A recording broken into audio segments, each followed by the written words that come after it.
Numerous Germanic kingdoms had been established in Europe in the early Middle Ages. Charlemagne had built a large empire, but Europe returned to political disunity when that empire was divided in 843. As a feudal system developed, power came into the hands of noble lords who owned vast lands and maintained their own armies. In some parts of Europe, kings still held court, but they had little power. Often a king was simply regarded as a chief feudal lord, to whom the nobles of the region owed loyalty as vassals.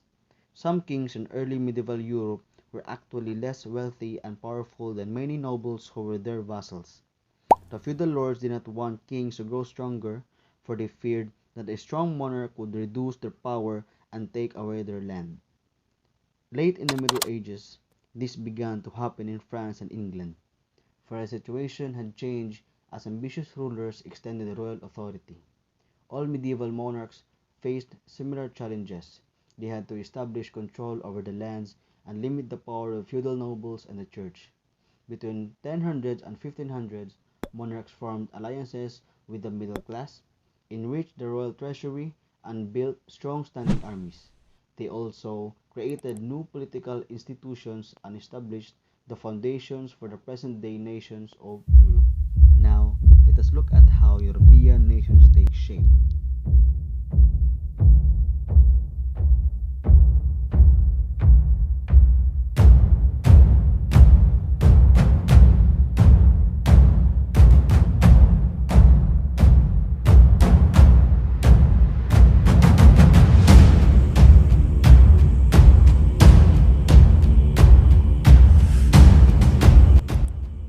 The growth of towns helped to strengthen royal power. By taxing the townspeople, kings raised money to hire soldiers. This meant that kings no longer had to depend on the lords to supply them with fighting men, because the professional soldiers were loyal to the ruler who hired them. The king could depend on them to fight lords who resisted royal rule. The king could also hire educated townspeople to serve as tax collectors, judges, secretaries, and administrators. These loyal and trained government officials contributed to the growth of royal power. Unlike the rest of Western Europe, England had not become a feudal society as a result of the Viking invasions. Instead, Anglo-Saxon kings kept some authority over the country and united the people against the Danes. In 1066, Normans from northern France invaded England near the seacoast village of Hastings. Though French-speaking, they were descendants of the Vikings who had first raided France and then settled there. Led by William, the Duke of Normandy, the Normans defeated Harold, the Saxon king, and quickly conquered England. While armed resistance to Norman rule soon ended in England, it took much longer for the defeated Saxons to accept the language and culture of their conquerors. For some time, the ruling class spoke Norman French and followed the French customs, while the common people and the old Saxon nobles kept their own traditions. Gradually, however, Norman and Anglo-Saxon speech blended together into what became the English language. William the Conqueror was determined to establish effective control over his new kingdom. He kept a sixth of the land for himself and divided the rest among the Norman lords or barons. These Norman barons pledged their loyalty to William and promised to provide him with soldiers when needed. None of the barons had enough soldiers to threaten William's power. William strengthened royal authority in England by setting up an efficient administration. The Anglo-Saxon rulers had divided their kingdoms into shires or counties, which were administered by royal officials. William continued this practice, which gave him control over local government. To find out what he could collect in taxes from the English, William had his officials make a detailed list of people and their property. Royal officials traveled around England and counted the number of people on every farm and every village. The list also recorded cattle, sheep, pigs, farm equipment, and other property. This record became known as a Doomsday Book and was used as a basis for assessing taxes for many years. The kings who had followed William strengthened unity in England by making changes in the legal system. Several confusingly different legal systems had existed previously. There had been the old Anglo-Saxon law, the French feudal law introduced by the Normans, the church law, and the business laws that developed in the new towns. William's youngest son, Henry I, who ruled from 1100s to 1135, began the process of establishing a common legal system for all England. He sent royal judges to different parts of the kingdom to try cases. This system was expanded by Henry II, who was the son of Henry's daughter Matilda and the first of a line of kings known as the Plantagenets. During his reign, Henry tried to bring much legal business as possible into the royal courts instead of the courts of the feudal lords. In the royal courts, judges appointed by the king heard cases. The decisions of the royal judges were written down and used as guides for future decisions, replacing older, unwritten laws. In time, these decisions became that is called the common law in England. The common law helped to unite the people, provided a fairer system of justice, and became the foundation of the English legal system. A jury system also began to take shape during the reign of Henry II. In each district, a number of citizens were called together to report to visiting royal judges. Taking an oath to tell the truth, these people gave the judges the names of persons suspected of wrongdoing. This practice became the foundation of the grand jury system, which is still used in English-speaking countries today. Juries were also used to settle disputes over the ownership of land. Eventually, the customs of having a jury make the final decisions in such cases led to trial by jury. The power of English monarch grew steadily after the Roman conquest in 1066. It began to weaken late in the reign of Henry II, whose sons quarreled with him and with each other over the throne. The first to inherit, Richard I, or also called the Lion-Hearted, was a hero but spent little of his reign in England. The English were taxed heavily to support his foreign wars. Richard's brother John, who ruled from 1199 to 1216, was much disliked king whose demands for high taxes and other oppressive actions led the angry barons to rebel. In 1215, the barons forced John to set his seal to the Magna Carta, which means Great Charter. In this famous document, the king agreed to recognize the barons' rights and privileges, including that of fair trial. He also agreed that taxes could not be collected without the consent of the councils of advisors. Historians regarding the agreement between the feudal barons and King John as one of the foundations on which British and American liberties rest. Originally meant to assure the nobles' rights, and the three principles stated in the Magna Carta came to be applied widely. First, taxation only with representation. The Magna Carta stated that no unusual taxes shall be imposed in our kingdom except by the common council of our kingdom. Over the centuries, this came to mean that the English monarch had to have the consent of the people's representatives to levy taxes. Second, right to trial. The Magna Carta provided that no freeman can be taken or imprisoned or dispossessed or banished or any way destroyed, except by the lawful judgment of his peers or by the law of the land. The barons who drew up the document had intended this to mean that they must be tried by their fellow barons. In time, this idea was expanded into the principle that any accused persons had right to trial by jury and could not be imprisoned unless tried and convicted. Lastly, limits to power. Implied in the Magna Carta was the notion that monarchs had no right to rule in any way they pleased but rather had to govern according to law. The Magna Carta placed some limits on the power of the English monarch. Power struggles between the kings and his nobles continued in the 1200s. Both sides recognized the growing importance of the towns. Some meetings of the Great Council began to include lesser knights and representatives from the towns. These meetings came to be known as Parliament, from the French word parler, meaning to talk. When Parliament first met, the great nobles and clergy made decisions. The lesser knights and commoners from the towns stood at one end of the room and listened. Those two groups meet separately. This division eventually resulted in two houses of parliament.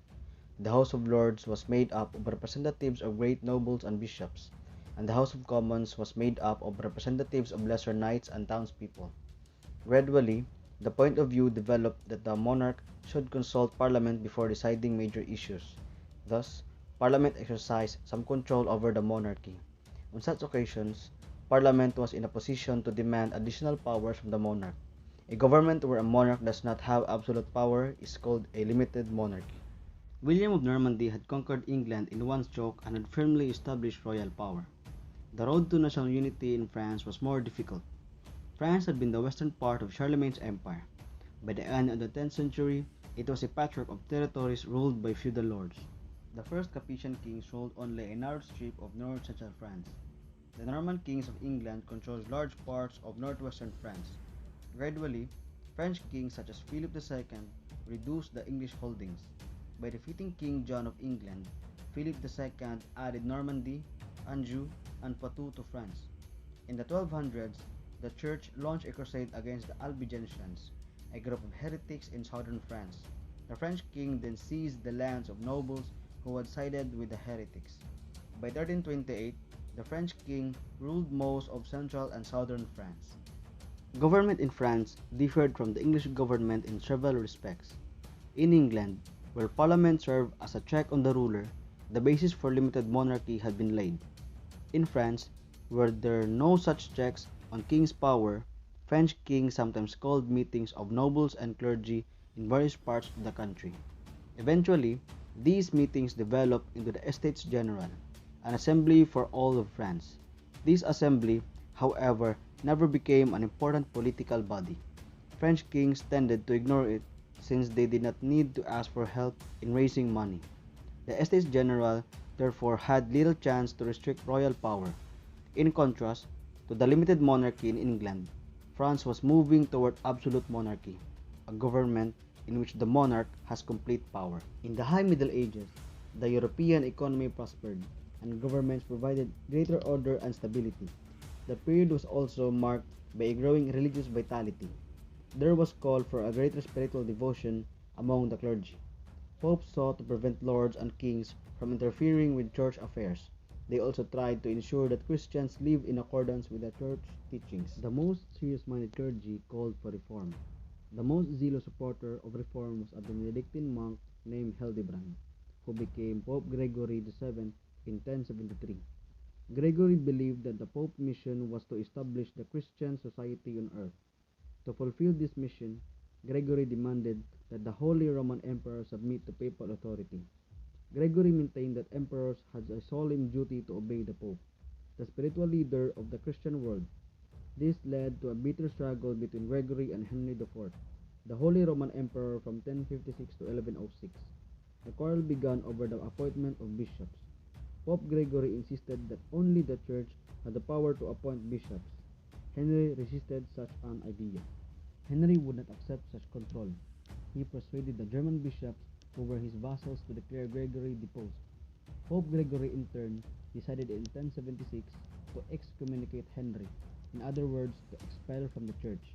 The decree of excommunication read, "I declare Henry deprived of his kingdom in Germany and Italy, because he has rebelled against the Church."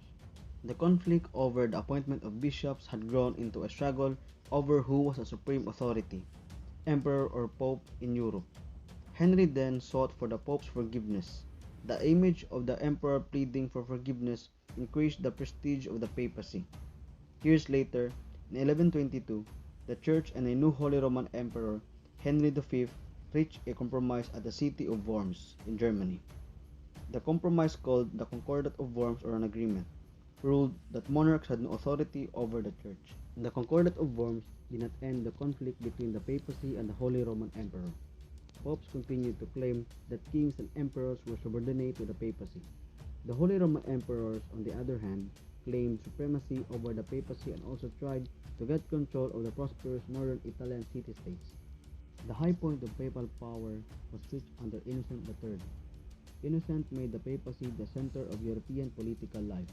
He claimed that the Pope had the right to intervene in the internal affairs of any kingdom. For example, when King John of England ignored the Pope's wishes, Innocent excommunicated John and issued an order that in effect closed the churches in England. Eventually, John was forced back down and he became a vassal of the Pope. During Innocent papacy, a church council ruled that no state could tax the clergy and declared that the laws harmful to the church need not to be obeyed. In the early Middle Ages, Christian Europe had been threatened by invading Muslims followers of the new religion of Islam. The Muslims conquered most of Spain and raided France and Italy. By the 11th century, however, the kingdoms and great lords of Western and Central Europe had grown strong enough to take the offensive against the Muslims. Encouraged by the popes, Christians waged holy wars against the Muslims in Spain and in the Holy Land. Christians also took the offensive against the Muslims in Spain. By the middle of the 8th century, Muslims controlled most of the Iberian Peninsula, present-day Spain and Portugal. Only some small kingdoms in the northern part of the peninsula remained Christian hands. These Christian kingdoms, determined to recover the rest of Spain, began a 500-year struggle known as the Reconquest. During the Reconquest, local Spanish nobles acquired great power. Like the Muslim rulers they replaced, they allowed Muslims and Jews to follow their own beliefs. Towns where many Muslims and Jews lived remained prosperous. In 1469, Queen Isabella of Castile married Ferdinand, heir to the Kingdom of Aragon. Their marriage united most of Spain. The new ruler soon moved to centralize power. Ferdinand and Isabella were determined to bring religious as well as political unity to Spain. Thus, they ended the policy of religious toleration. They ordered Jews and Muslims to convert to Christianity or leave Spain. A few did convert, many others were expelled. The religious unity came at a high price. Among the Jews and Muslims expelled were many doctors, merchants, scholars, and other leaders of Spanish economic and cultural life. In Scandinavia, as elsewhere in medieval Europe, great lords competed with kings for power. In Sweden, for example, leading nobles elected the kings, according to the Germanic custom. Once they chose a king, however, they prevented him from gaining further power. The 12th and the 13th centuries were the high point of medieval civilization. In the 14th century, medieval civilization underwent great upheavals. Economic distress, a decreasing population, devastating warfare, and the weakening of the power of the church, these were signs of the difficult times. The greatest blow to 14th century Europe was a bubonic plague, perhaps the worst natural disaster in human history. Known as the Black Death, the bubonic plague was carried by the fleas and rats. It probably first struck in Asia in 1331 and 1332 and moved west across Russia. Also, the long-standing dispute between the kings of France and England brought on a series of destructive conflicts known as Hundred Years' War. The war continued on and off throughout the 14th century. Fought entirely on French land, it caused great suffering for the French peasants and townspeople. Many were killed, and much valuable farmland was destroyed by marauding bands of soldiers. It was once common to view the Middle Ages as the Dark Ages, a period of cultural darkness that followed the fall of Greco-Roman civilization. People later began to appreciate the richness and creativity of the medieval civilization and the important changes that occurred in the Middle Ages. By the 15th century, England and France were strong, unified states. Monarchs had great power, but people had begun to gain a voice in government through representative parliaments. The new middle class in the towns had wealth and influence. Christianity and the church remained important forces in people's lives and in cultural developments, but the political power of the church was lessening. These changes were all signs that the medieval period was gradually coming to an end.